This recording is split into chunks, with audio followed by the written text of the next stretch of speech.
Hello दोस्तों, स्वागत है आपको हमारे यूट्यूब चैनल में। आज मैं आपको किरचॉफ का दूसरा नियम के बारे में डिस्कस करूंगा। इसके पहले वीडियो में मैं किरचॉफ का पहला नियम को डिस्कस कर चुका हूं। यदि आप नहीं देखा है तो प्लेलिस्ट में जाइए और किरचॉफ का पहला नियम को देख लीजिए। ठीक है, चलिए किरचॉफ का पहला नियम में भी हम कुछ फार्मूले को, कुछ परिभाषा को डिस्कस कर दे रहा हूँ, क्योंकि उस वीडियो में थोड़ा जो फिगर है वो साफ नहीं दिख रहा है। ठीक है, तो चलिए कुछ उसमें का भी कुछ क्वेश्चन डिस्कस कर रहे हैं। देखिए, जो बताए थे किरचॉफ का जो पहला नियम था उसे बोलते थे हम लोग संधि का नियम। संधि का नियम में क्या होता था? संधि का नियम जैसे एक एक है, ये भी है। ठीक है, इसको मान लिया जाए कि ये पुल है। ठीक है, ये भी पुल है, नदी है, ये भी पुल है। इस पुल से इसमें से 40 लीटर पानी आ रही है, इसमें से 20 लीटर पानी आ रहा है। ठीक है, यानी दो पुल हैं, दोनों पुल से एक में 20 लीटर और एक में 40 लीटर पानी आ रहा है। ठीक है, तो पूछेगा, एक यहाँ से बना दिया, जब मान लीजिए हम बना दे रहे हैं, हम ये एक पुल है, इसमें से पानी निकलेगा। अब बताइए इस पुल से कितना पानी निकलेगा? ठीक है, कितना पानी निकलेगा? तो जरा सी बात है, संधि का जो नियम होता है, किरचॉफ का जो संधि का जो नियम होता है उसे बोलते हैं, जैसे संधि का मतलब होता है, ये इसको बोलते हैं हम लोग संधि। ठीक है, जो संधि होता है न पानी को खाता है न ही पीता है, संधि केवल जोड़ता है। संधि यानी दो या दो से अधिक चीज को मिलने से, या फिर वस्तुएं मिल रही हैं, या फिर भी कोई नदी मिल रही हैं, नदियों के मिलने की जहाँ स्थान होता है उसे क्या बोलते हैं हम लोग? संधि बोलते हैं। तो संधि जो होता है किसी चीज को खाता पीता नहीं है, तो यानी 40 लीटर इसमें से, 20 लीटर इसमें से, 60 लीटर जो पानी आ रहा है वो इसमें से कितना निकलेगा? 60 लीटर पानी इस पाइप से निकलेगा। इसे ही बोलते हैं हम लोग संधि। एक एग्जांपल और देखते हैं, जैसे ये इस संधि है। ठीक है, यहाँ पर देखिए ध्यान से, संधि है, संधि ये इसमें आ रहा है, 5 एम्पियर की धारा इसमें आ रहा है, इसमें से जा रहा है 2 एम्पियर की धारा, इसमें जा रहा है, इसमें आ रहा है, संधि में आ रहा है जो 10 एम्पियर की धारा, 10 यहाँ पर लिखा है, 10 ये 5 लिखा है, 10 एम्पियर की धारा। इसमें से पूछेगा कितना धारा बाहर निकलेगा। ध्यान से मेरी बातों को सुनिए। ठीक है, अब देखिए, हम बताए थे आपको संधि का जो नियम था, आई इनकमिंग यानी कितना धारा आ रहा है, आई इनकमिंग,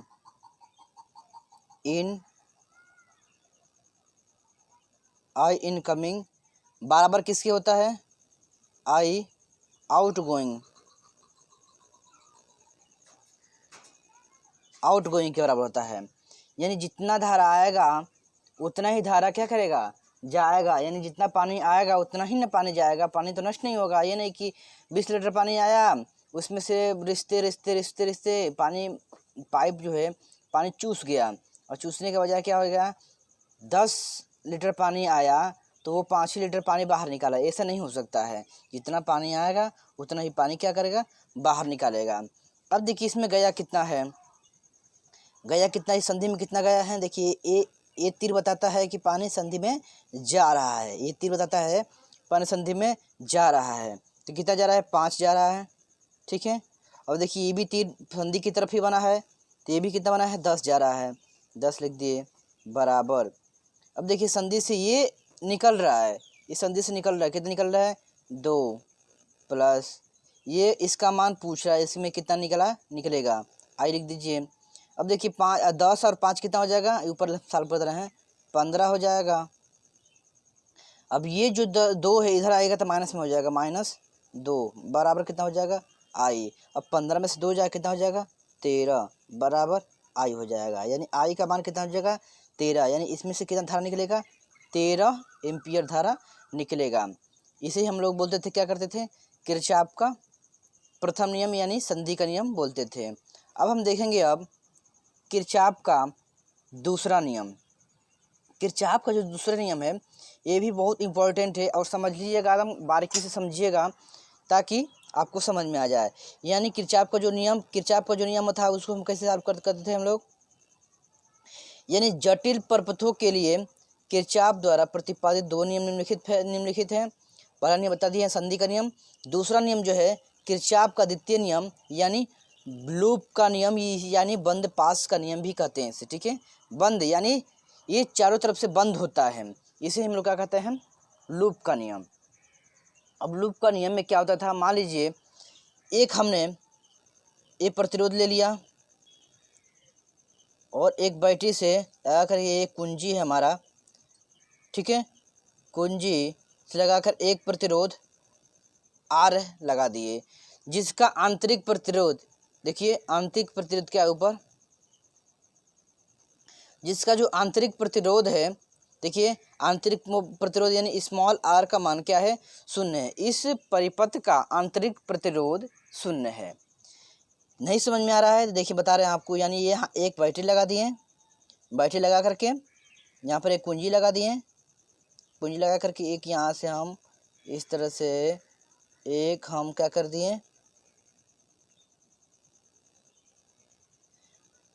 प्रतिरोध लगा दिए, इसमें से धारा जा रहा है। अब जो ही इस कुंजी को हम बंद करेंगे, यानी हम जहाँ से इस कुंजी को जो ही कुंजी को बंद करेंगे, ये जो जितना सारा का सारा वोल्ट होगा बैटरी का, बैटरी का जितना भी धारा होगा, ये सारा किस पे झोंक देगा, R पे झोंक देगा, ठीक है। जितना है धारा R पे झोंक देगा। अब झोंक देगा तो क्या हो जाएगा, ये विद्युत वाहक बल, ये विद्युत वाहक बल होगा, ठीक है। विद्युत वाहक बल E होता है। E बराबर क्या हो जाएगा, ओम के नियम से V बराबर क्या होता है, I इंटू R होता है।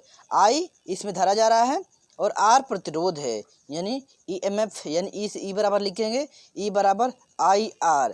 यहाँ पर देखिए E बराबर IR, ये हमारा एक हो गया एक प्रतिरोध के लिए। अब मान लीजिए इसमें हम दो प्रतिरोध लगा दिए, इसमें हम इसको थोड़ा हम बड़ा कर दे रहे हैं, हम आपको क्लियर दिखेगा।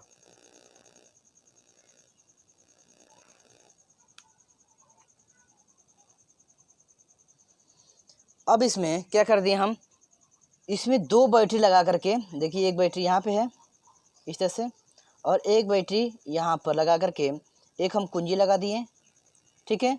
कुंजी यहाँ पर लगा दिए हम, लगा करके इसमें दो प्रतिरोध प्रवाहित करें, एक क्या है R1 और क्या है एक R2, ये परिपथ बन गया। अब जो ही इस कुंजी को हम बंद करेंगे, यहाँ से जो ही इस कुंजी को बंद करेंगे तो ये जो बैटरी है इसका धारा किस में जाएगा, R2 में है, क्योंकि देखिए ध्यान देखिए R1 और R2 क्या है, R1 और R2 ये क्या है हमारा श्रेणी क्रम में है, ठीक है। श्रेणी क्रम में होने के कारण ये क्या हो जाएगा, विद्युत वाहक बल E बराबर हो जाएगा E1 प्लस E2। विद्युत वाहक बल जो होगा, ये जितना बैटरी है ये सारा का सारा अपना जो विभवांतर है, विद्युत वाहक बल है, वो सारा किस पे, कुंजी को बंद करने पर ही ये सारा का सारा अपना जो वोल्ट होगा, विभवांतर होगा, ये सारा R1 प्लस R2 पर दे देगा, ठीक है। R1 प्लस R2 पर देने के बाद ये क्या हो जाएगा, E1 प्लस E2 बराबर क्या हो जाएगा, ओम के नियम से देखिए ये R1 है, R1 के लिए क्या हो जाएगा, I R1 हो जाएगा, प्लस हो जाएगा। इसके बाद R2 के लिए क्या हो जाएगा, I R2 लिख देंगे, ठीक है। यानी अगर इसमें से हम I कॉमन भी ले लेंगे तो क्या हो जाएगा हमारा R1 प्लस R2, ब्रैकेट में हमारा R1 प्लस R2 होगा, बाहर I होगा, ठीक है। अब इसको अगर बीजगणितीय रूप में लिखा जाए,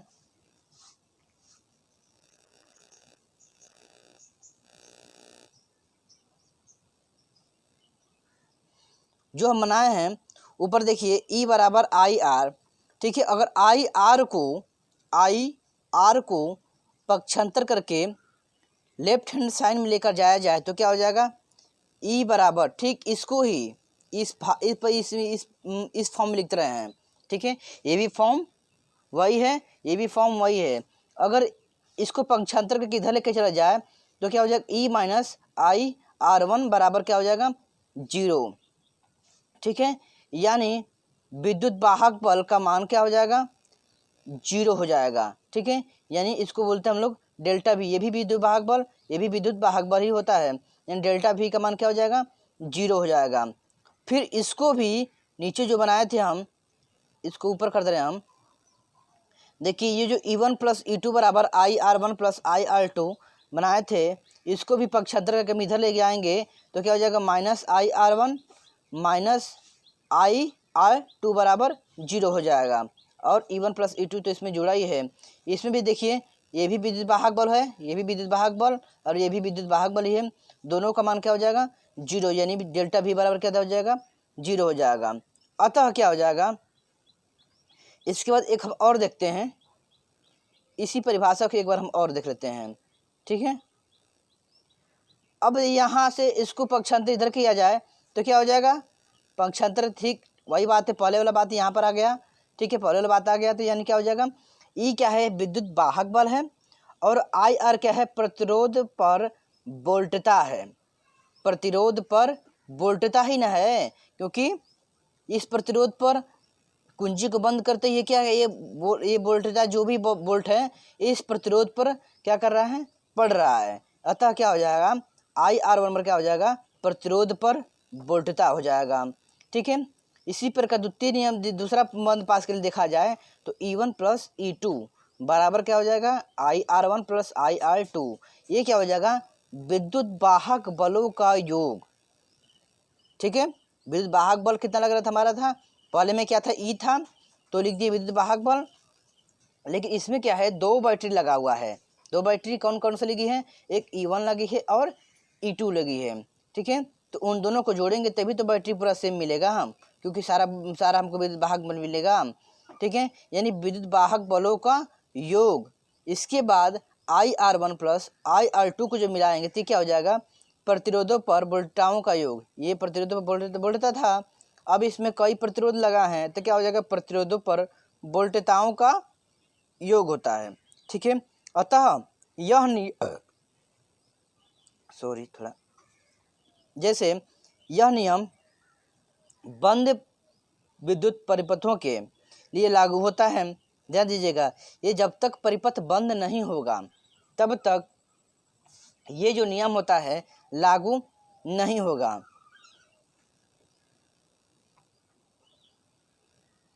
ये नहीं कि कुछ इस तरह से परिपथ बना दिए हैं और बोल देंगे कि सर ये R1 है, ये R2 है और ये R3 है, इसमें कितना प्रतिरोध विभवांतर प्रभावित होगा किरचॉफ के द्वितीय नियम से, तो ये लागू नहीं होगा। पहली बात तो ये हो गई। देखिए बता रहे हैं आपको, यह नियम बंद परिपथों के लिए लागू होता है, ठीक है।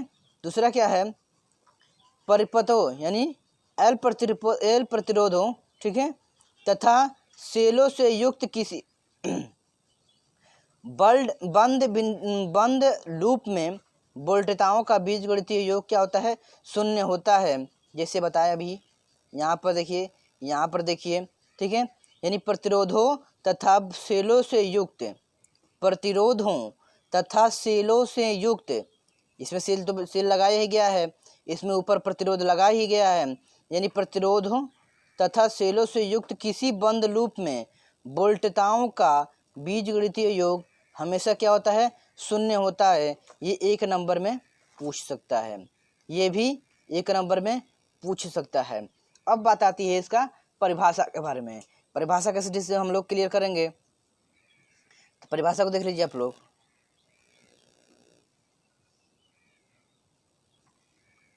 यानी नीचे परिभाषा दिया है, किसी बंद लूप में प्रतिरोधों पर वोल्टताओं का बीजगणितीय योग, ठीक है। अब देखिए यहाँ पर लिखा है किसी बंद लूप में, बंद लूप जानते ही हैं, ऊपर भी एक फिगर बना है, नीचे भी एक फिगर बना है। यानी किसी बंद लूप में प्रतिरोधों पर वोल्टताओं का बीजगणितीय योग, ठीक है। प्रतिरोधों पर देखिए इधर है, प्रतिरोधों पर वोल्टताओं का बीजगणितीय योग, ठीक है। उस लूप में स्थित सेलों के विद्युत वाहक बलों के बीजगणितीय योग के क्या होता है, बराबर होता है या समान होता है, ठीक है। यानी कहने का मतलब ये है, यानी ये विद्युत वाहक बलों का योग तथा प्रतिरोधों पर वोल्टताओं का योग आपस में क्या होता है, बराबर होता है। यही किरचॉफ का दूसरा नियम है। अब नेक्स्ट वीडियो में मैं आपको बताऊंगा इससे संबंधित क्वेश्चन और कुछ और परिभाषा, कुछ परिभाषा भी चलिए और डिस्कस कर लेते हैं। वैद्युत सेल के बारे में डिस्कस कर लेते हैं। वैद्युत सेल क्या होता है? वैद्युत सेल जानते ही हैं। वैद्युत सेल से हम लोग क्या करते हैं, हम लोग किसी बैटरी का यूज करके, ठीक है, उससे कुछ गतिविधियां उत्पन्न करते हैं, मोटर वगैरह चालू करते हैं, यानी वैद्युत सेल जो होता है, ठीक है। यानी वैद्युत सेल एक ऐसी युक्ति है जो रासायनिक ऊर्जा को वैद्युत ऊर्जा में परिवर्तित करके किसी परिपथ में आवेश प्रवाह को निरंतर बनाए रखती है। जैसे बैटरी देखे हैं ना, बैटरी देखी हैं, सूखा बैटरी होता है, बैटरी आप लोग देखी हैं, तो क्या करता है, रासायनिक कार्य करता है, ठीक है। रासायनिक कार्य करके उसमें मतलब उसमें पानी वगैरह भरा भी होता है, सूखा बैटरी भी होता है, ठीक है।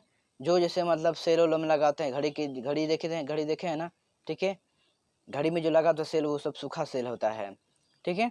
तो सूखा सेल भी होता है, और पानी जैसे इन्वर्टर वगैरह होता है इसमें यूज होता है, वो क्या होता है, हमारा पानी वाली बैटरी होती है। यानी जो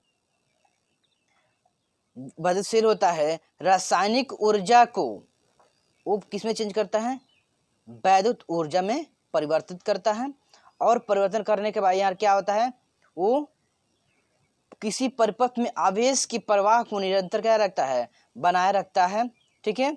जैसे दूसरा पॉइंट देखते हैं, एकांक आवेश को, ठीक है, एकांक आवेश को परिपथ में प्रवाहित करने में सेल द्वारा दी गई ऊर्जा को सेल का वैद्युत वाहक बल E कहते हैं, ठीक है। अर्थात E बराबर क्या हो जाएगा, W/Q0। ये तो हम पहले बता चुके हैं, ठीक है। यानी E बराबर W/Q0, अर्थात किसी सेल को, किसी चीज को या किसी परिपथ को दी गई विद्युत वाहक बल उस